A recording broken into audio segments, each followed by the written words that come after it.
Alright, hey everyone, welcome back. So previously I made a video about just addressing a quick problem, which is the lack thereof Walker of the Wilds. That eventually drove me into madness as I descended further into the builds and tried to figure out another way to handle not just the mana problem, but also what we can do with all of the new changes and all of the new nodes. Um, and I decided to take advantage of some of the updates and some buffs that the monk recently got in terms of the meta skills as well as the empowered attacks. Now these are two very powerful upgrades that the monk got, and I don't say that lightly because as you can see, my base DPS on Ice Strike is about 130,000.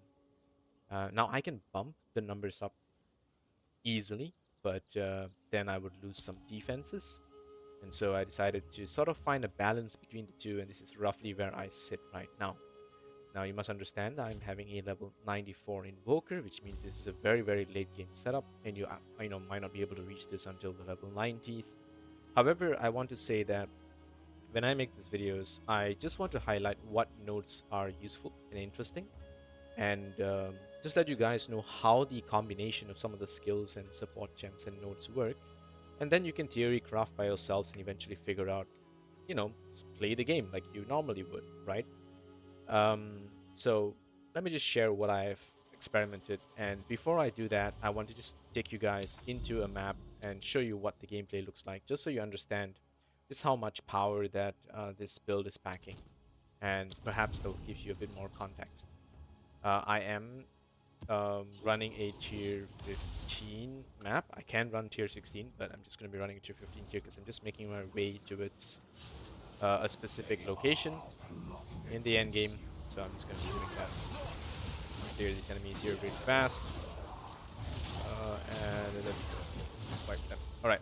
Before I continue, I just want you guys to understand that I'm generating what do you call this, power charges in a very unique manner. We only have one set of power charge nodes here, the overflowing power. I am not taking the power within, and the update has removed another set of power charge nodes that were previously here. So this does set us back by one power charge. Previously, I was never using the power within. I was using overflowing and another set of nodes here. That set of nodes I think was very important because what it did is it gave us increased energy shield as you consume power charges. So now we have lost that. Now we only have the increased power charge duration or the increased crit damage bonus. We no longer have the increased energy shield when consuming power charge. I felt that node was really, really strong, and it definitely helped give the monk some survivability. Now we have lost that, which is a huge loss. On top of that, we lost the Walker of the Wilds, which is kind of a broken keystone, to be fair. It just solved all of the mana problems almost instantly, and it made me think a little bit, and I was trying to play around with the conservative casting, mental toughness, and a few other ways I was thinking of how to solve the mana problems, because I do have mana hungry nodes like Chakra of Thought, which as you can see takes damage from the mana before life. And on top of that, I wanted to use some. I was using Elemental Expression. I eventually spec'd out of it to go into the Soul Spring Eternal, which gives the meta skills increased energy, and most importantly, as per the buff from the new update, 50% increased reservation efficiency. This is absolutely bonkers because what this does is it allows me to use my cast on critical, which is originally worth 100 spirit, but I'm able to run this with only about, what is it, 67? Sorry, I'm not doing math. 63. 63 spirit, right?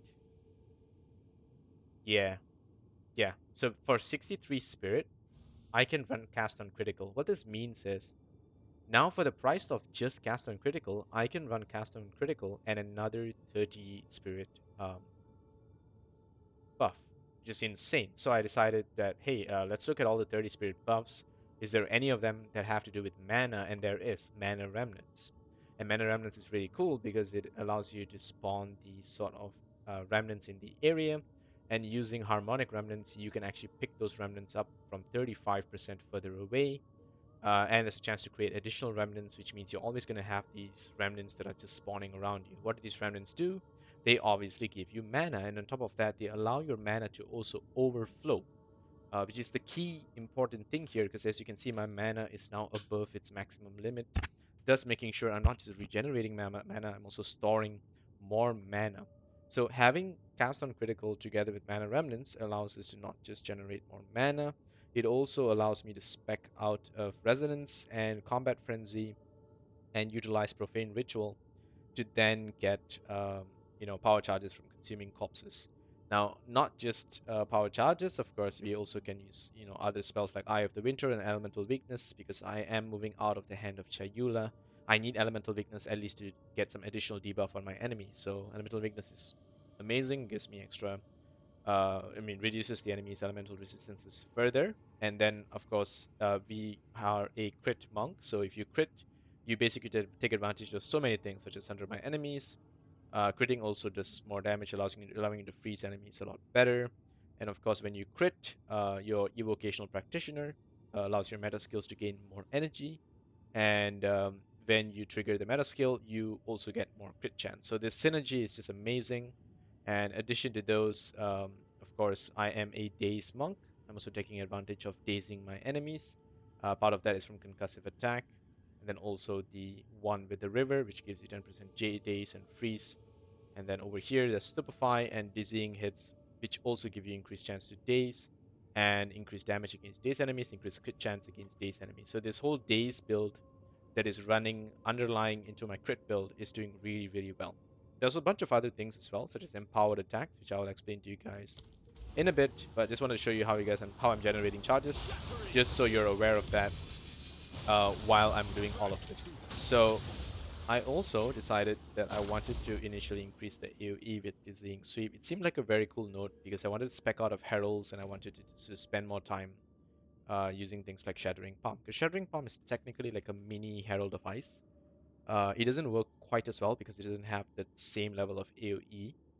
However, if you were to take something like Dizzying Sweep, I think Shattering Palm pretty much ends up with a pretty good AoE, 15% increase. Um, what do you call this? What do you call this? A 10% increase AoE is actually kind of cool, and then you get another 6 and another 6. This is about 22% increase, which is it's pretty strong. There's another one here, another 18% increase. It reduces accuracy, but accuracy is really not a problem for the monk because Dex gives accuracy, and you're a very, very high Dex character, so you could also go into that. However, I said that, hey, you know what, I'm just going to try it as is first to see how the AoE works. And to be fair, it works fine. I'm able to kill bosses, I'm able to rush down enemies and do enough damage. As you can see, I'm going to be spawning some bosses here so you can see what that will do. There we go, there's another one boss here. Just going to slam that boss there a little bit. Boss is down. It didn't take much effort, but there'll be a bit more to it. Okay. That's a mini boss anyway, it's not an actual boss. We'll look for a real one, like a proper boss, right?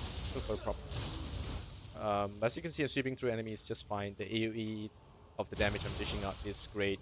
Shattering Palm allows me to not just apply that sort of AoE DPS to pop the enemies around me. I'm also spamming Eye of the Winter, which gives me more freeze damage, more ice damage, chilling my enemies. And that's also going to trigger my Harness the Elements, because as I chill enemies, I do extra damage. I shock enemies, I do extra damage. I freeze enemies, I do extra damage. And yeah, that's working kind of well. Now, I do have some secrets in my build in terms of the support gems, so you gotta have to wait for me to show you the full build to understand how the support gems are synergizing the rest of it. Ooh, really scary enemy, huh? I don't like standing in the center of that what do you call this, like water tornado thingy. It's kind of scary. Those water hags definitely got the better of me in the early game, not gonna lie. They were very intimidating the first time I came across them. Pop this ritual here just to quickly clear this. And, I won't waste too much time. I'm just gonna try to see if I can find the boss, and if I find the boss, then I will do that first and then go through the build. Don't really have to clear the map. Where would the boss be though? Oh, there's something behind there. I don't need the ultimatum, it's whatever. I have way too many ultimatums.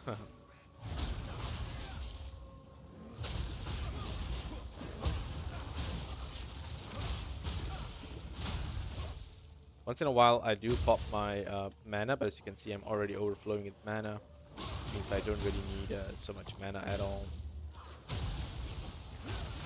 and that's definitely not a problem for me.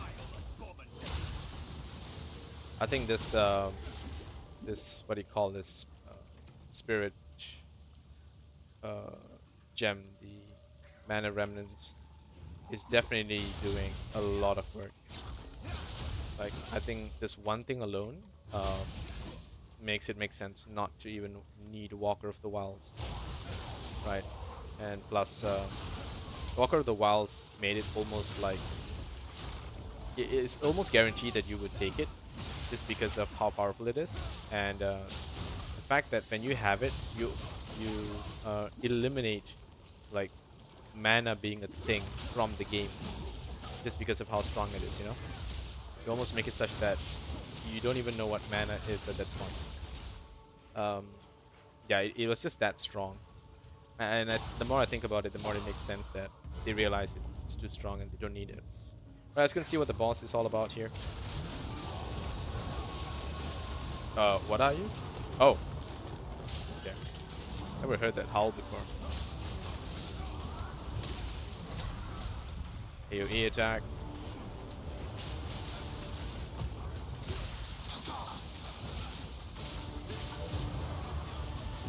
Hey, Colossus.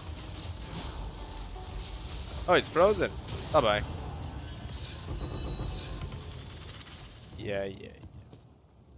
So that was very, very fast. We just, as you saw, just wiped that boss pretty instantly. So I'm going to show you guys a little bit of details in the build, and you can understand a bit better of what you just saw and what just happened. Now, the key notes in this build, if you're an invoker, this is what's important because you can't be Chayula and do this because the meta skills is the thing that the invoker specializes in. So the Soul Spring Eternal, very, very powerful node, especially after the recent buff. It's really insane how strong this is. Take it, don't question it. Core part of the Invoker build is Sunder My Enemies, which is the crit hit is just going to basically ignore enemy elemental resistances, allowing you to do proper damage, right? So in order for this to properly work, you have to crit, and you have to crit a lot.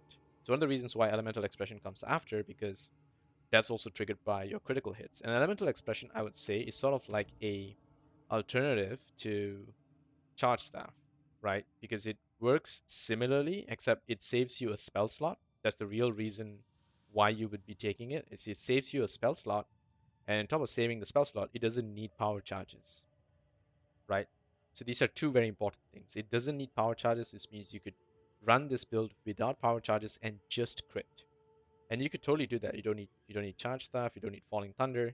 You could just do a crit monk and just do elemental expression, and it would work just fine, right? Because it is just focusing on the amount of stats you have, the strength, int, and dex, and also based on what do you call this, like spell damage. So you could, I think the best node that you have for spell damage is Spell Blade, 30% increased spell damage. That's like the best one that I can find here, right? So you could do that if you really want to. It's kind of fun.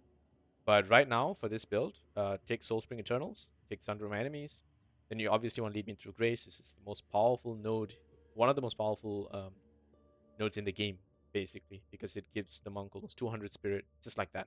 And you're still a melee DPS character. Now, I still stuck to Protect Me from Harm because it got buffed. It went from 45% less evasion to 35%. And, 77 armor is insane for a Dex character, right? There's no other character in the game that could run 2k energy shield, 50% evasion, and 70% armor. There's nothing else in the game that can do this. Only the monk can because of the unique position the monk has. This build does have weaknesses, however, because ideally this late in the game, you are actually reaching 70% evasion, about 8,000 energy shield, and at least about 80% armor, right? That would be the ideal position if you were in any like int, dex, or strength build, like specifically. But the monk is sort of the master of none, like the jack of all trades, if I may, right? And by having this balance, you sort of had a niche position where you could face a variety of foes and somewhat get through it. Like you do get hit, your life maybe like it goes to your energy shield, the damage stops you at very low life, but you can somehow pull yourself back up because you resisted it just because you had enough armor, you had enough evasion. So one or the other works just nice to sort of help you through it. Plus my resistances are actually max. It's at full 7, like 86, 80% right now.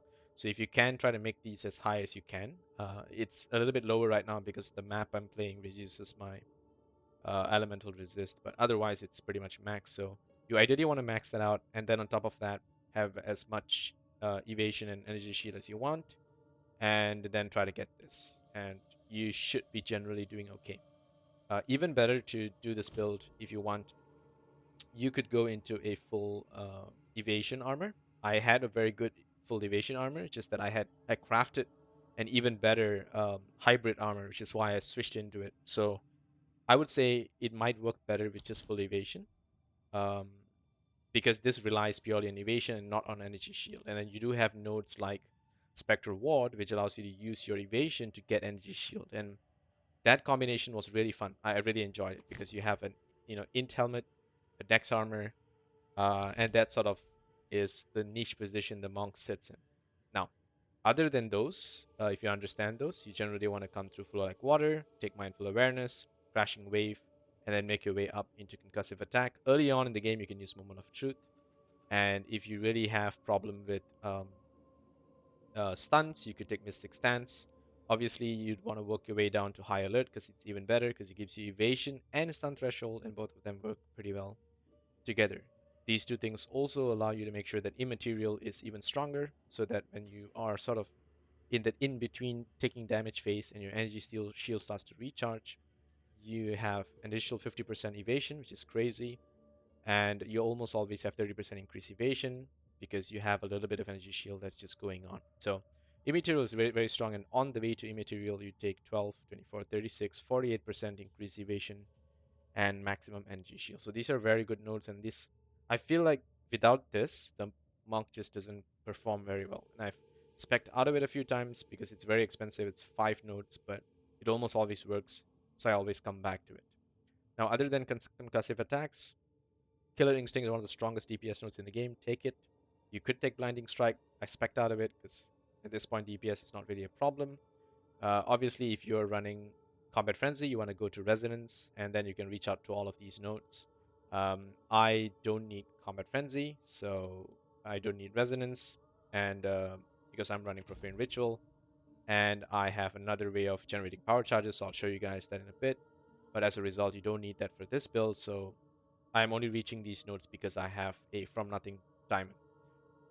And there's some other good nodes here as well. There's Spaghettification, which is very strong. You can take it if you want it. Seeing Stars is okay. Stylebender is not bad. Spellblade, not really necessary. And Spell Haste also not really necessary. But these are some strong notes. You could totally take them to boost your character up. Otherwise, at least try to reach Chakra of Thought because that gives you an 88% additional damage mitigation. But you take the damage from your mana before life. But it also gives you 15% attack speed, which is a crazy amount of damage. So take that. True Strike and for the Juggler are great. I believe they buffed for the Juggler. I thought previously it's 20% damage bonus, crit damage bonus, and this was 25. But I think now they have made them both the same. So this is 25 and that's 25 as well. Reach the end here where you reach some very, very important notes. Obviously overflowing power because you want to use power charges. If you don't, then just don't take this. You want to take Evocational Practitioner because we are a meta monk, so take it. And then Distant Dreamer is really powerful. It's 5% extra chaos damage. And as I've said in my previous videos, there's 99% of the monsters in the game don't have any chaos resist. Only maybe a very few bosses. So just take it. It's very strong. It also gives you chaos resist and reduces withered, which means you have even more chaos resist. Withered basically makes you take increasing chaos damage. So you just have so much chaos resist just from these nodes.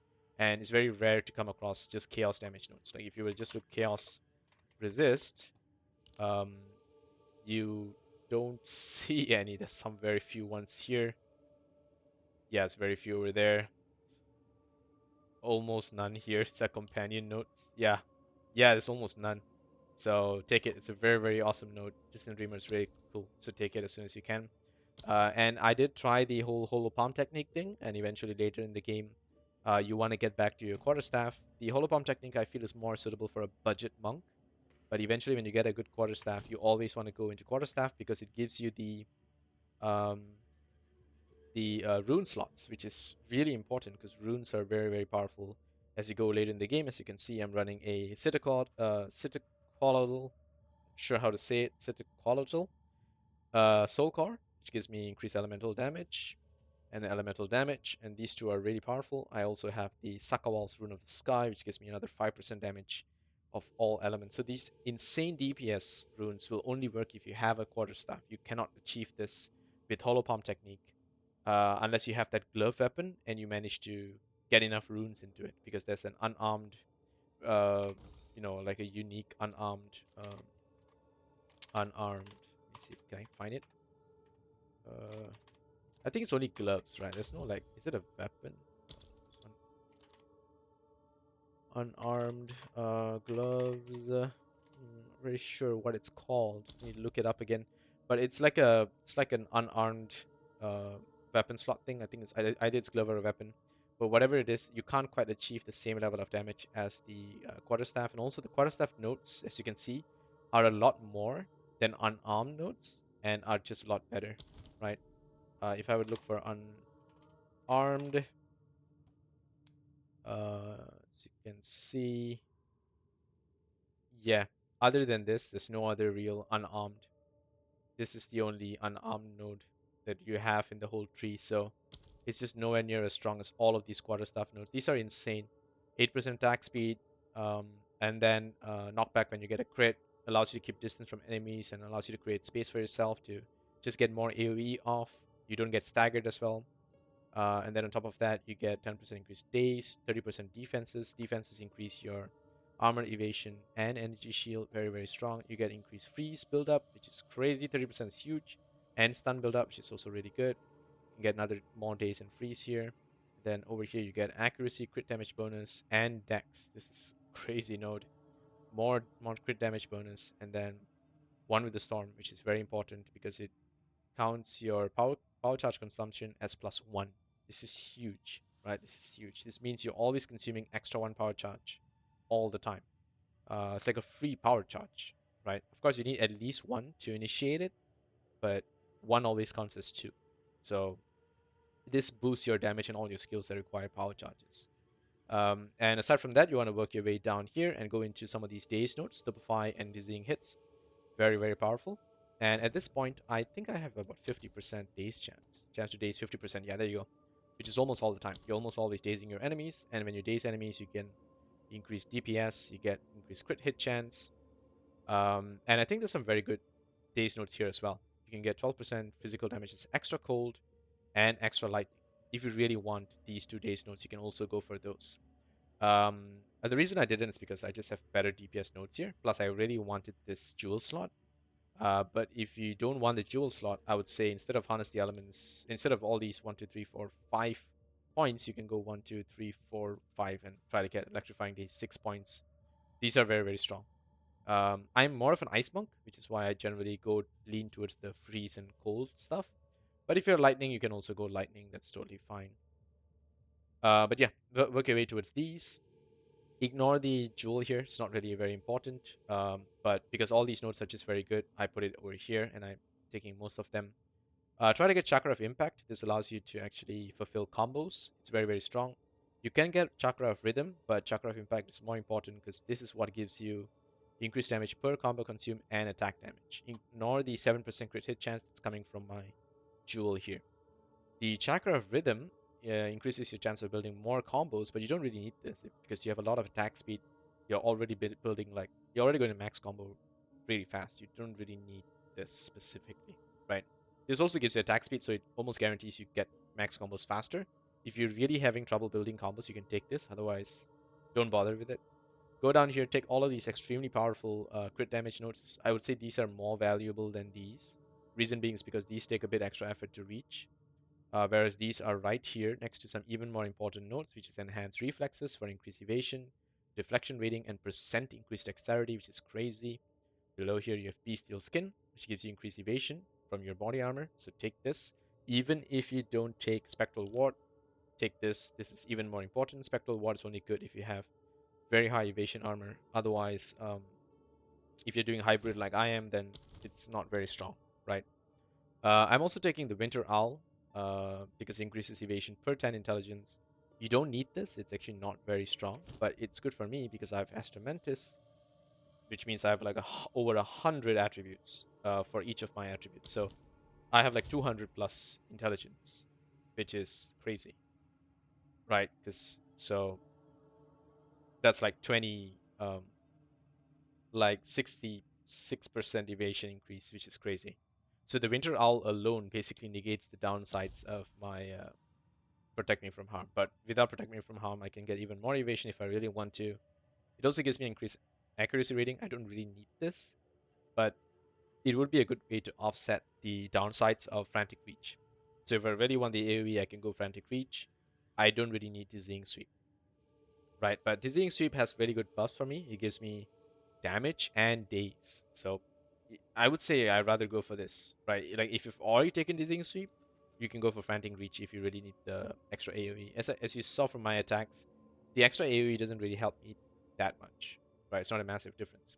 I spec'd out of the whole Herald thing because I decided to do Shattering Palm, and it sort of fulfills its job as like a mini Herald of Ice, and that's better for me. I can save on my spirit, and even though I lose some DPS from this, I have enough DPS. It's not really an issue, so I'm compensating.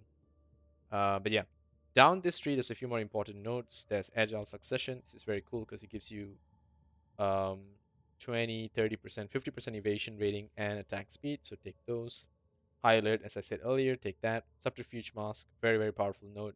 Get a very high energy shield helmet on your head, and then take this. You will be unkillable. Or rather, I'm joking, but you'll make you a lot stronger.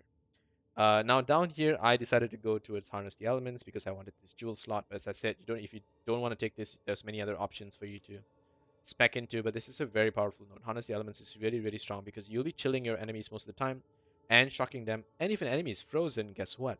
That's 60% increased damage. If you manage to ignite your enemies, that's 80%. Oh my god, Um, but yeah, Harness the Elements is really cool.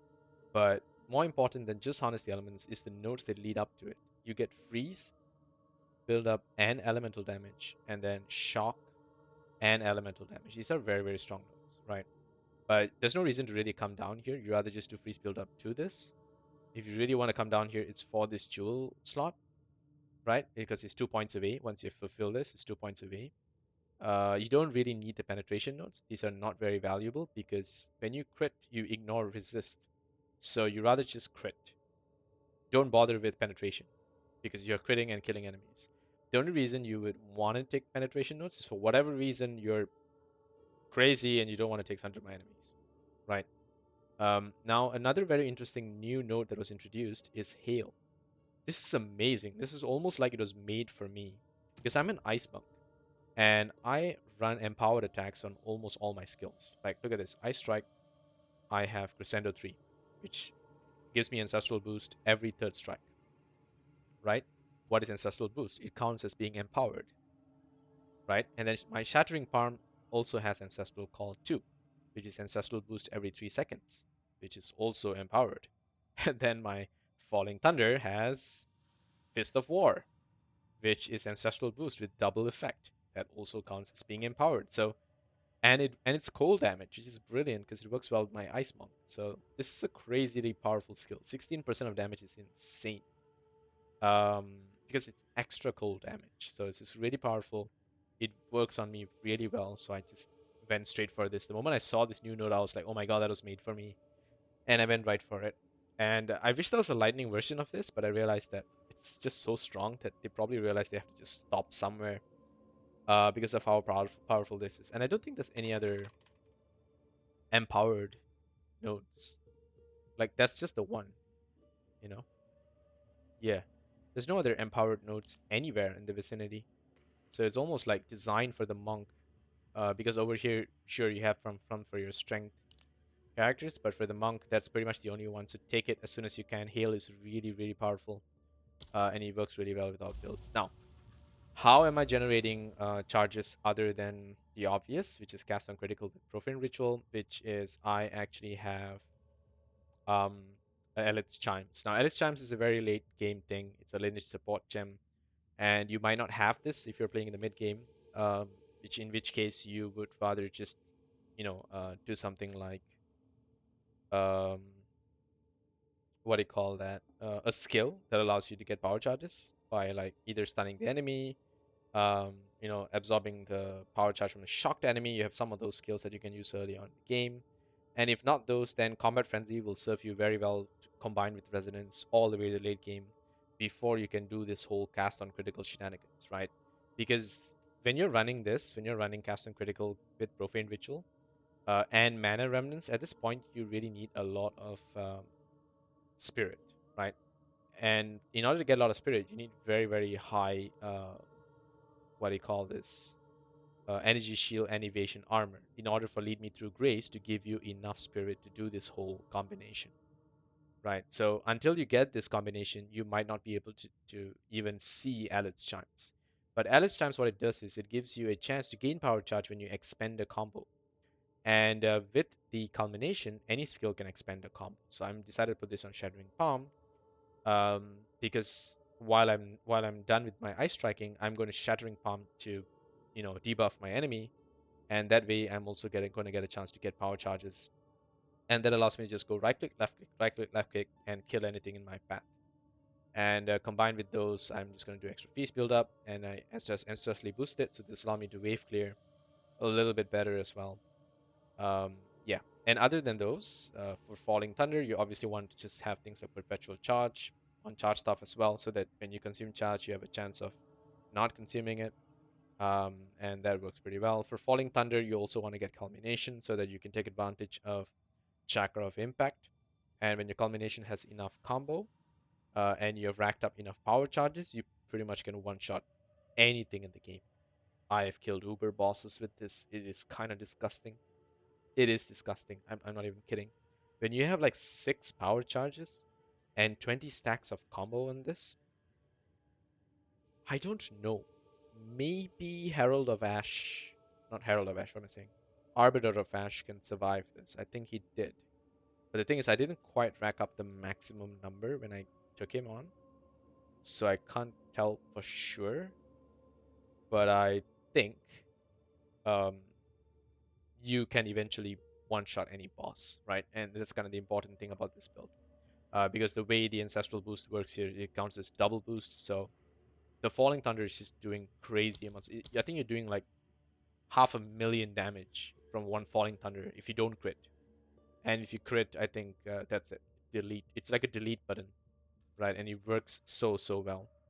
So yeah, I'm using Alice Chimes to sort of supply the additional power charges, which is why I don't have any other way besides Profane Ritual. So Alice Chimes works well against bosses, but otherwise, you can always do what do you call this? The Hand of Chayula, and then combine with the Resonance and do the what do you call that? That skill.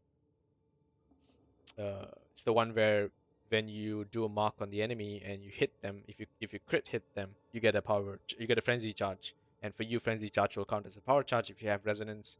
So that's like the best way to sort of meta yourself against bosses, right? So Hand of Chayula served a great purpose, and I think if you use Hand of Chayula, the only weakness is that you don't have quite the AoE that Shattering Palm gives you, but it also worked well for me. I just feel that Shattering Palm is doing its job right now, and I can boost this AoE up even further if I really want to. So that's something to take note. And Eye of the Winter just gives me that extra screen clear, and also increases the chance of me freezing the enemies who are ahead of me.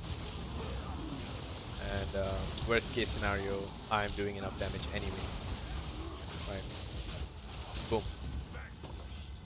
Let's see. What are you dropping? Flask and Charm. Oh, that's good. I want the other one. These suck, man. Just take that for now. Oh, damn. Green enemies here. The new Abyss, Abyss thing. I think Abyss is a little bit buggy. There are some issues with the Abyss when they're in maps with the other content. I think GGG has been fixing this constantly over the time of this video as well. I saw like a bunch of updates come and go. So I am a little bit cautious sometimes when I face these. One or two of them bugged out for me before. Something died behind because of my ancestral boost.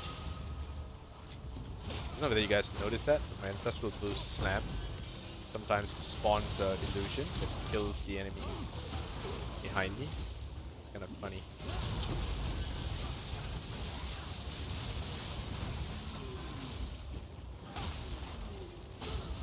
And there we go, clear those.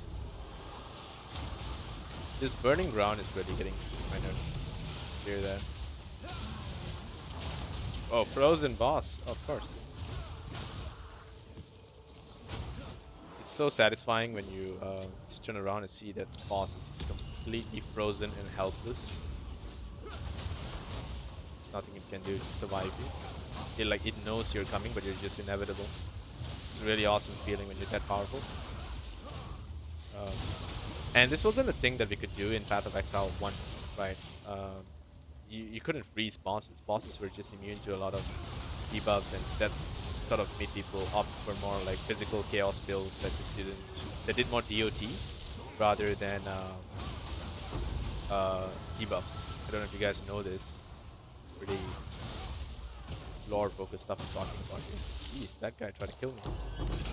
As you saw, that AoE slam would have killed me if I didn't have any armor. I think it would have, right? But because I have armor, I can be sort of casual about it and just play the game, you know? And not be too stressed out about what might one-shot me. And I think that having that, what do you call this, confidence, is kind of the reason I went for this build, right? Because sometimes I'm coming into this game once a week, right? Hey, you got a full-time job, you got a kid to take care of. There's a lot of things that just happen. And when you come back into the game, you don't want to just be one-shotted and then just quit the game. It's one of those most annoying feelings where you're like, hey, I just want to come back. I love this game, the way it looks and the way it feels. I want to play my monk and I just want to have fun. And then you just get one-shotted because you took the wrong node and you decided you want to be extra evasive and not have enough defenses. Like all these little calculations are sometimes a bit too hectic. And even this burning ground is just super annoying. Like, barely any way to even avoid it while I am doing my gameplay here. Right? And they really got to do something about these ground effects. It's just not fun to play games. Like, ground effects, I think I've said this in a previous video. Ground effects should be something that the enemies do and not something that's just there in the map. You know? Like, if an enemy is applying ground effects, that's gameplay. If I have to avoid ground effects just because I'm walking in the map, that's just freaking annoying. Look at that. I have to go through this because there's no other path for me. And look at that. Look how much of damage I'm taking just in the interim. Where are you taking me? Oh, okay.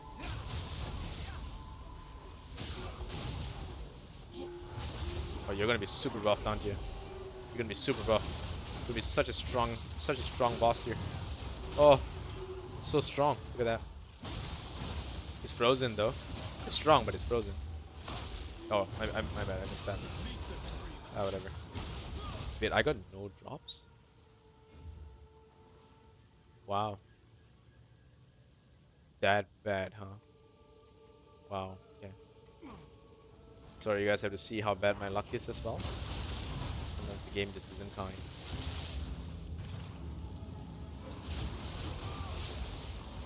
Yeah, so if you like a build where you are reasonably tanky and you can dish out damage, and on top of all of that, you can freeze your bosses, and power charges are not really a problem.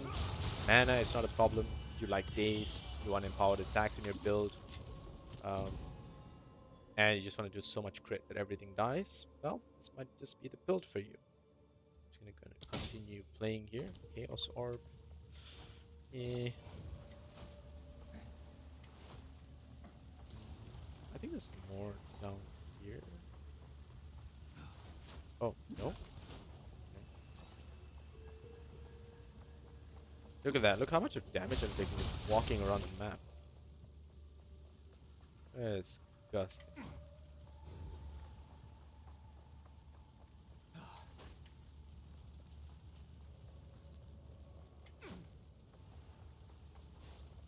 Yo, serious?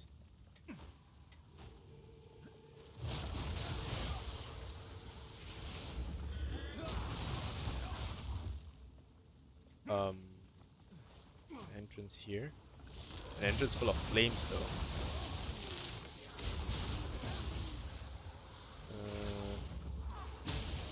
No hag.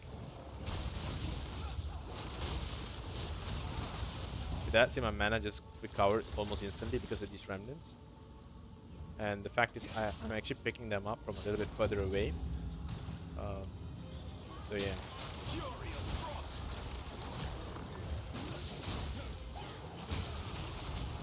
Oh.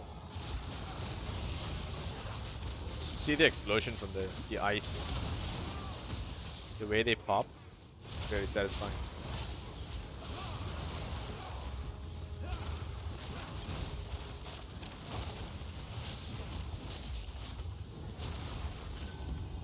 Yo, that was just disgusting. All the chaos, like blobs, they just pop into chaos damage and just kill you. Oh man, this is such a bad roll.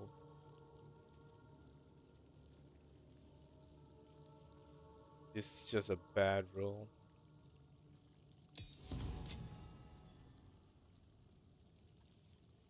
Yeah, whatever. I think there's a few more enemies here. Wait, where are they? Hello, where your friends are? Show me the way. Ah, there y'all are.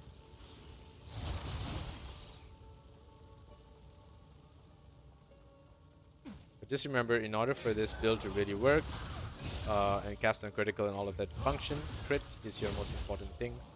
Try to stack that as much as you can on your weapons and your skills. Of course, all the other supports, pretty much straightforward. I don't really want to go too much in depth for every single support. When you guys kind of get the idea. The important things that you gotta remember. Let me show you. Take a base. Right, where are you, Doriani? Doriani, my man. Give me your money, my man. A useful trade. Is that so? Yeah, okay. Yeah, so most important ones that you gotta remember is culmination into Alex Chimes if you have it. It's actually not very expensive. You can buy it from the store. I think it's maybe about 1 or 2 divines. Alex Chimes. Oh, there we go. Aelith Chimes. What's your cost? 5 divines. Did your price go up or something? I don't know. I thought it was cheaper. So Aelith Chimes is pretty strong, and if you don't have that, then you got to do the combat frenzy thing. But if you can, then it's worth it because this is a very cheap way of generating power charges. It's just a support gem, and that's it. You get your power charges.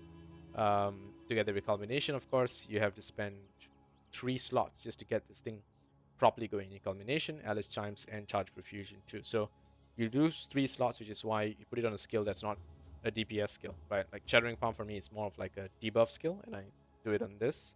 That way I can just create my AoE spread damage and at the same time get my power charges going, and that works fine for me. I use Ancestral Call just to get more reach in order to apply more of my Shattering Palm, and then I shatter them with my Ice Strike. My Ice Strike uses concentrated area. I have Rigwald's Ferocity, which is why Ice Strike is on weapon set 2, in order to take advantage of 30% more damage. Then I have Elemental Armament. If you don't have Rigwalds, you can always take Close Combat. Where is it for me? I moved it somewhere else, maybe. You can take Close Combat. Close Combat works the same for Ice Strike. Elemental Armament is very strong. Take that. Rage 3, obviously, because you want Rage that increases your melee damage, and only melee characters can take advantage of Rage, so take it. And you have increased attack speed while you're not at max Rage, so it's really, really cool. Crescendo 3, very powerful. You want that Empower buff so that you can take advantage of Hail, so take it. other than your right and left click. Your Falling Thunder, Perpetual Charge, Elemental Armament, Culmination for the combo, and then you can do Fist of War, which is double Ancestral Boost, kill everything. And then I use Rage Forge, which is if I have 10 Rage, I'm going to get 35% more damage. So you can imagine how much damage this thing is doing. Charge Staff, Perpetual Charge into Blind. Very, very useful because you're going to blind enemies all the time. You might as well have it on something off your main attack, something like Charge Staff. So you get that debuff as you're attacking enemies. And then you get Shock, so increase chance to shock, which means I'm always shocking enemies with my Charge Staff on. Innervate, so if I kill a shocked enemy, this is not going to trigger always because sometimes my Ice Strike kills the enemy and not the Charge Staff. I hope you know the difference, right? Because the buff from the Charge Staff doesn't give Innervate support to the Ice Strike. Innervate support remains on the Charge Staff. So only the Charge Staff, like the Shockwave, kills an enemy, you get Innervate. Otherwise, you're not going to get it. But I do get it most of the time because eventually Charge Staff kills an enemy, right? Even in the back. And that additional damage, I'll take advantage of it, right?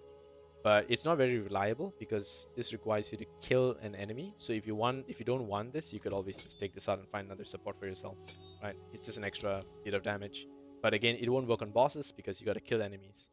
And that's the whole reason why I spec'd out of Heralds, because Heralds require you to kill in order to work. It's great against mobs. It works very well in the early, late game, but very much towards the end of late game. You're killing enemies like mobs anyway, and the bosses have become more challenging because of all the additional buffs that you can get from buffing your maps. Because now you can buff map bosses, which is insane. Um, right, we didn't have this in 0.2 and 0.1. I think it was introduced in 0.3, which is the boss fragments, right? These, right, the boss fragments. So these empower the bosses, which was introduced only in 0.3 and on 0.4. They're still there, so you can still come across very, very powerful bosses. So just remember that. Yeah, but other than that, also elemental armament. Elemental armament I use on almost all of my skills, as you can probably see, right? It's just really, really strong, and it works on like all of my elemental damage skills. And I would put it on all of my elemental damage skills if I could, because they don't just boost the one element; they boost all the other elements that are also on the skill, right? So I take advantage of all the elemental damage that I'm doing. So like you see, Falling Thunder takes advantage of Lightning, Cold, and Fire. Same for Charge Staff, Lightning, Cold, and Fire, and the rest of it, right? You might not be having all the other elements, but I think you can do the math and you can see if you just take it off, how much you lose, how much you gain in terms of the DPS counter. By the way, there's something off about the DPS counter for Whirling Assault. Like, it just doesn't show me as much damage. Like, I see like the damage looking like 20k to 30k on Whirling Assault versus Ice Strike does like 130k. This is DPS, by the way. So I think there's something off about the math visually, but the skill still feels powerful when I'm attacking enemies. So something's just off about the calculation. I don't know, it feels weird, right? Yeah, but anyway, Shattering Power, more important, is the explosion damage. The explosion damage is 100% of physical to cold, which is a lot of damage. I think if you see here, it's 27k damage, right? So the melee attack, the 7k, ignore that. That's not important. The 28k damage is per explosion. So if you have a cluster of enemies and they're all exploding on top of each other, you could be reaching damages in like the 200, 500,000s, just like that, right? And if you really want to improve this skill, you want to take something that increases its AoE. And you could do that either via some of these nodes, the AoE nodes, or a support gem. That's totally up to you. And you don't need to use something like freeze. I think the weakest support here is the freeze support. You don't really need this, right? I think you can still manage by adding AoE to this. I think AoE is a very, very good benefit to staggering pop. So you could do that.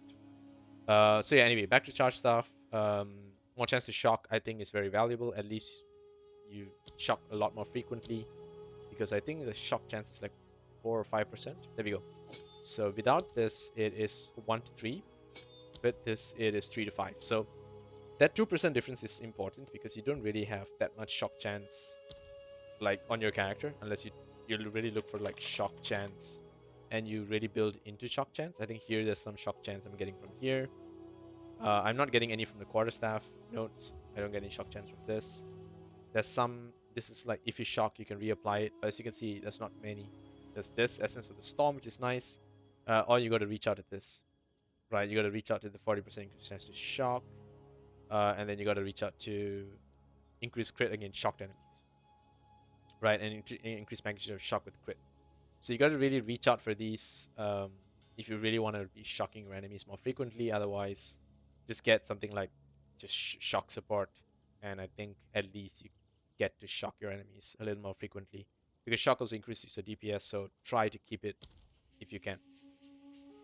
Yeah, and then let's go to the important ones. It's cast some critical, boundless energy for increased energy, and then profane ritual, which is you are. There's one more energy support. Let's look it up. Energy. There we go. Energy retention. You can take energy retention if you really want to get like 35% chance to refund half of the energy cost. I just felt it's not very important because although 35% chance is a lot, I'm just generating so much energy that casting critical applies almost all the time for me. I think you guys saw it from my mapping just now. I'm casting profane ritual almost all the time. So just having increased energy gain is good enough because that's stacked with our evocational practitioner, and the soul spring is more than enough energy for us to just keep generating energy. So profane ritual consumes corpses, gives you power charges, charge perfusion. I'm running Eye of the Winter. If you want to remove this and do the other meta support, you can. I'm running Elemental Weakness just because it's useful. Again, you don't need this because you can just run more crit and do Sunder my enemies, and you already ignore Elemental Resist. So these are not very, very strong. I'm just playing around with it to see what happens, but you don't need these. And then I'm running Charge Regulation because I have a lot of these Charge Profusion too. Unless you have Charge Profusion too, don't waste time with Charge Regulation, right? So you might not have charge Regulation until very late game. In very late game, you have CP2, and with CP2, you can run Charge Regulation, which gives you more crit chance when you have Power Charge, more defense when you have Endurance, and more skill speed when you have Frenzy. The Endurance charge, nothing that special. 25% defense is good, but it's nothing that great.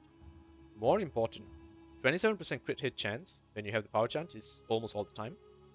And 26% skill speed when you have Frenzy chance is insane. 26% skill speed is broken, right? So with charge regulation, you're getting so much potential from your character just by having charges. Um, and this buff, the 27% crit and 26% skill speed, is better than the 40% increase damage from the Herald. So charge regulation sort of does it, and I don't need another node for it, right? I don't need to reach out to this just to get the same benefits. I just run the same buff that's worth 30 spirit, and I can get the boosts. Difference being, charge regulation is not reliable at all. Coming Calamity is guaranteed. You just need to run the Herald and you guarantee the 40%. Charge regulation is only useful once you've got your whole charge running and the engine is going and you've got all the charges up. So it's very, very late game. It's very specific, highly unreliable. I love it. Mana remnants, very important. This is what's solving my mana problem right now. But at the same time, even though you have this, I highly recommend you stick to having the druid weapon if you can, because it's just a secondary slot. You're going to have it anyway at this point in the game. You might as well farm one, get it, and stick to the Wyvern. It's very, very strong because it takes advantage of your power charges. It does lightning damage, so that's probably going to work well with the Monk. And it gives you the benefits of the Wyvern form, which is the increased stun threshold, elemental ailment, and faster start of energy shield. So this is really useful if you are, facing that rare that has that big bubble shield around it, which drains your mana, or you're stepping on those mana drain pools, and you're just completely out of mana. You can't get your remnants going. You don't really have much hope. Well, the Wyvern's here to help you because the auto attack of the Wyvern is really, really strong. It works great, and highly likely this will allow you to get your mana back up because the Wyvern form does do a good amount of physical damage, and with physical damage, your mana leech is going to work again, right? But otherwise, mana remnants, harmonic remnants too. Remnant potency 3. So it takes 3 seconds to collect the remnant, but you have increased effect, which is very good. And that also means you have more overflow. And I have Diala's Desire. You don't need this, but if you have it, hey, that's even better. I would really want to put Diala's Desire here, to be honest, because it also buffs the elemental weakness and Eye of the Winter. Yeah, you can see this. It buffs all of the gems inside here. It's kind of crazy how that works. Um, yeah, and I just gotta take that out manually. I can't swap it for whatever reason. Yeah, and then Double Dancer. Double Dancer is pretty straightforward. Just run those at will, right? Now, additionally, if you can get some fire damage into your nodes with something, that'll be good. I'm doing it using Sakawal's Rune of the Sky, one of the most powerful runes in the game, in my opinion. I have another one. I'm just not going to put it in here because if I change my quarter stuff, I will cry because of how difficult it was for me to even find one of these. It took literally forever for me to get one of these. I think I've only got one between level 90 to 91, and then another one between 90.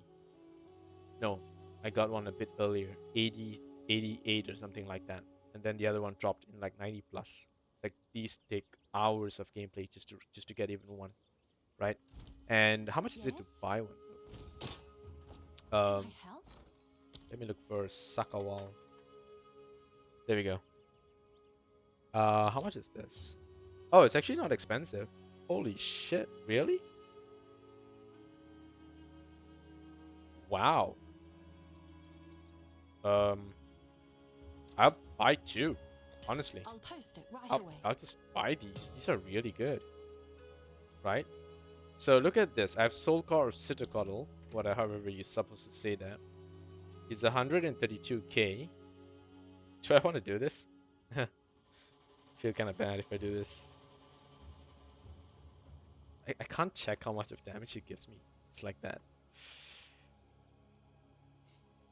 Yeah. But you see, the thing is, this one increases the elemental damage with attacks, right?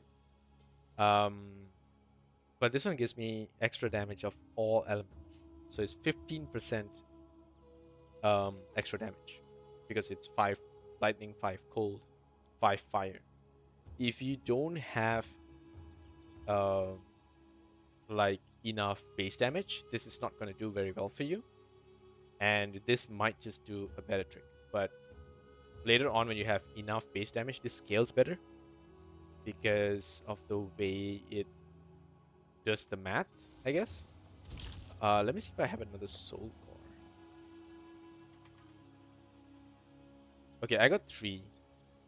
I'm gonna do this, guys. I'm gonna do this thing for you guys, which is I'm gonna actually see what happens if I do this.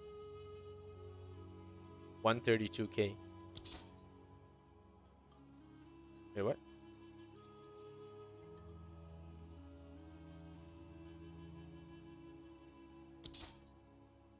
What happened? What? What happened? Oh, oh. I can only have one of them.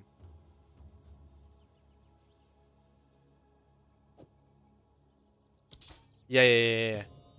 I can only run one of these, I think. That's why it's so cheap because people are getting these a lot easier. Ah, okay, okay, okay. Because now you can only run one of these runes. Okay, that makes sense. That's the reason why it's so cheap. Oh well, no worries. I'll keep these. These are fun. If anything changes, then I'll have more of them in the future. Yay. How many do I have? Oh, there we go. We got 4 now. Okay. So I guess I managed to find a few more in between. But yeah, that's a very, very powerful rune. Um, if you can get this, then you're gonna get extra elemental damage of all types. So you can get fire, cold, and lightning just like that, and that'll allow you to boost all of your skills. And so yeah, I just want to share this build and show you guys how Mana Remnants and Cast and Critical is working really well for me. And Alet's Chimes is also working great. And you can only have one lineage support per character. So that means you can't run 2 Alet's Chimes. So that's something to take note of. So you gotta pick one skill to do this. Um, and in my case, it's gonna be my Shattering Palm. So if you really want to do that on the Hand of Chayula, I think that's also fine. It's just that remember you might lose out on the AoE. So think about that. But yeah, have fun experimenting. I'll see you guys in the next one. Take care.